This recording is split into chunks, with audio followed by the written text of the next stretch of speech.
Today we're going to be talking about Severance, the Apple Original Series, and connecting that to the Word of God and what we've been reading in Jeremiah chapter 6.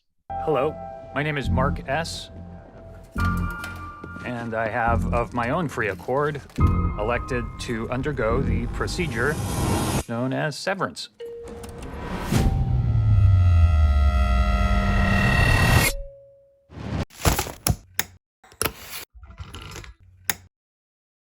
So to give you a little bit of context about Severance, if you haven't watched the show already, is that it's basically looking at the lives of these individuals who have decided to take the severance procedure.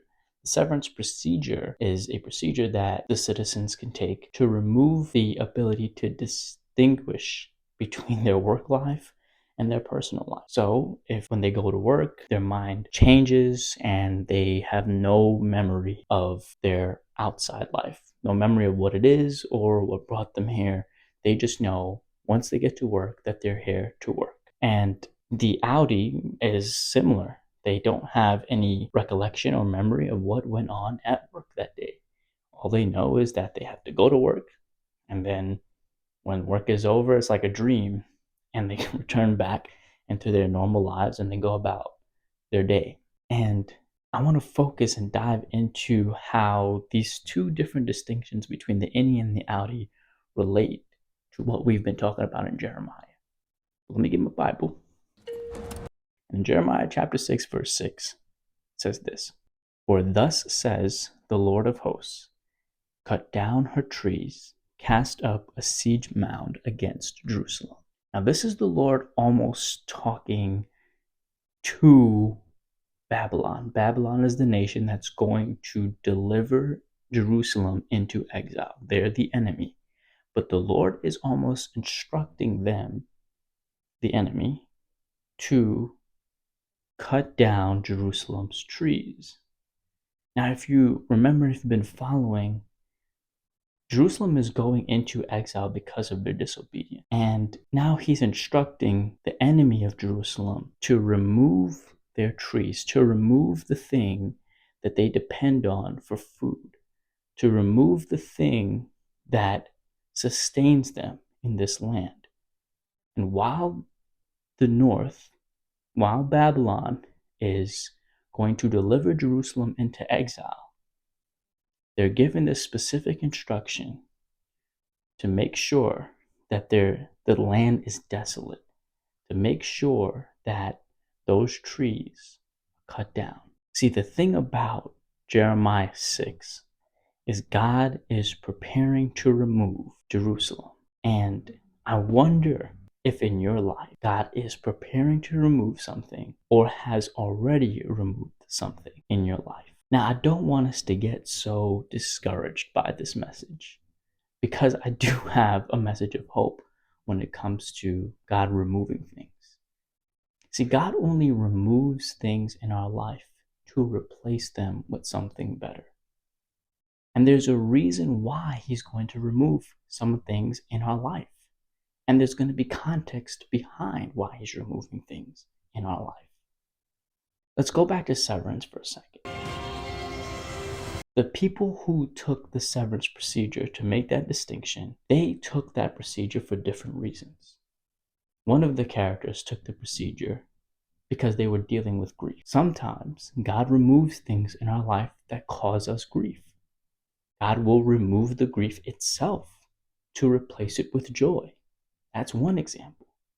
There's another character in Severance who decided to take the procedure because they were forced to.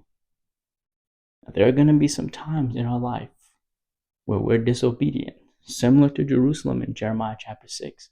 And God has to forcibly remove something in our life that we're getting too attached to. Something that is toxic, but something that we maybe don't have the strength to remove on our own. God will remove those things if the purpose in the end is to get us closer to Him. He will remove those things. And there are some people who took the severance procedure out of loyalty to the company. And I feel like in those ways we can also relate too. Because as we're growing in our faith and as we're getting stronger and closer to God, there are things in our life that we begin to remove ourselves because we realize they don't edify our spirit. Maybe there are relationships in our lives that we decide this is no longer good for me. And out of spiritual maturity, we remove those things. And I mentioned this a little bit earlier, but God only removes things, and things are only removed from our lives to be replaced by something greater. However, that removal process is often very painful. In John chapter 15, Jesus says that every vine or every branch that does not bear fruit, God removes. But every branch that does bear fruit, he prunes so that it can bear more fruit. In both processes, the removal of the branch and the pruning of the branch, they're both equally painful, but they're both for our good. Both of those processes are for our good. In the context behind Jeremiah chapter 6, the removal of Jerusalem was, yes, because of their disobedience, but that doesn't mean that God was done with them forever.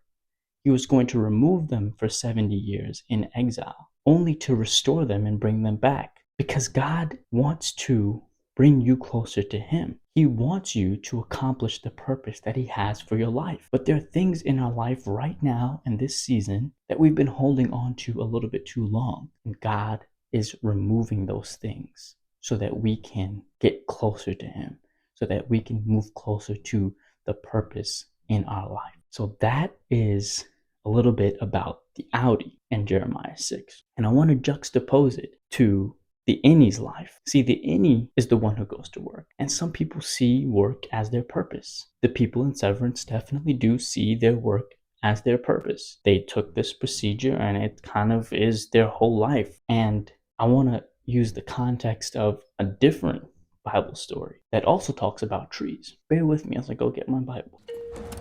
In Deuteronomy chapter 20, verse 19, it says this: "You shall not destroy its trees by wielding an axe against them. You may eat from them, but you shall not cut them down." So we had this command in Jeremiah 6, where the Lord was instructing the enemy of Jerusalem to cut down the trees. And now in Deuteronomy 20, God is saying, don't cut down their trees. Well, the context behind Deuteronomy 20 is a little bit different than Jeremiah 6. The context in Deuteronomy 20 is that Israel is taking new territory. And as they're taking new territory, as they're defeating their enemy, God is instructing them very specifically, do not cut down these trees in this new land that you're about to walk into. The process between the removal and us entering new land and taking that new land and walking into our purpose, that process has a timeline. And in that timeline, we can grow frustrated. We can grow impatient. The innies in Severance, they grew frustrated. They grew impatient. They were curious about why would their outie make this decision for them. And so they began to defy their purpose in their work life. They began to act irrational. They began to do things that compromised their purpose in their work. Out of frustration, out of impatience, out of not knowing the future, out of not knowing why they're here. And I wonder how many of us can relate to that in the season of life that we're in right now. Why does God have me here? Why did God remove that thing in my life? That removal caused me pain. So why? Because, as we mentioned earlier in this video, God is preparing us something new. But maybe we didn't have that revelation yet, or maybe that revelation was still working on accepting that. Maybe we're still working on trusting God with the thing that He removed in our life. Maybe we're struggling with bitterness, right? But we know that the removal now is for our greater good. But that timeline, in the timeline where He removed it and He's going to replace it, we can grow impatient, we can grow frustrated. But God is telling us today, don't cut down those trees. Don't act irrationally. Don't act out of emotions in this season so that you don't destroy the thing that I'm preparing you for. Stay patient, stay trusting in me. And it's going to be hard. I know it's going to be hard. God knows it's going to be hard, but His arms are open. He wants us to go boldly to Him with our emotions and with our feelings of uncertainty and our feelings of weariness in this season. He wants us to go to Him with it. He understands that it's going to be frustrating, but what we should be careful not to do is cut down those trees. We need to be careful not to act out of our emotions so that we don't ruin the thing that God is preparing us for. Now, God is a gracious God. He can definitely forgive you. But I don't want you to ruin your future blessing. I want you to experience the fullness of the thing that God is calling you into. And God wants you to experience the fullness of that promise that He has for you as well. But it's going to require us to just be a little bit more patient, be a little bit more trusting, and let's trust Him with the removal as we wait for the replacement. Because God is giving us new territory. That's the context behind Deuteronomy chapter 20. They were taking new territory. God is giving you new territory, but you have to trust Him in the process of receiving that. You have to trust His timing. It may be uncertain, it may look uncertain, but you have to trust in that timing because He's working things for your good that you don't understand now, but you will see later. See, the innies don't know why the outies put them in this situation, but the outies know the context of it. They made those decisions out of grief. They made those decisions because they were loyal, because they wanted more for their life. So all those things is why God removed it, because it was causing you grief. Whatever the case may be, God wants something more for you in this season. He wants you to get closer to accomplishing your purpose. So don't cut down those trees. And the things that were removed in your life were removed for a reason. That was Jeremiah 6 and Deuteronomy 20 and Severance. Stay encouraged. Be blessed. Please. Daydream.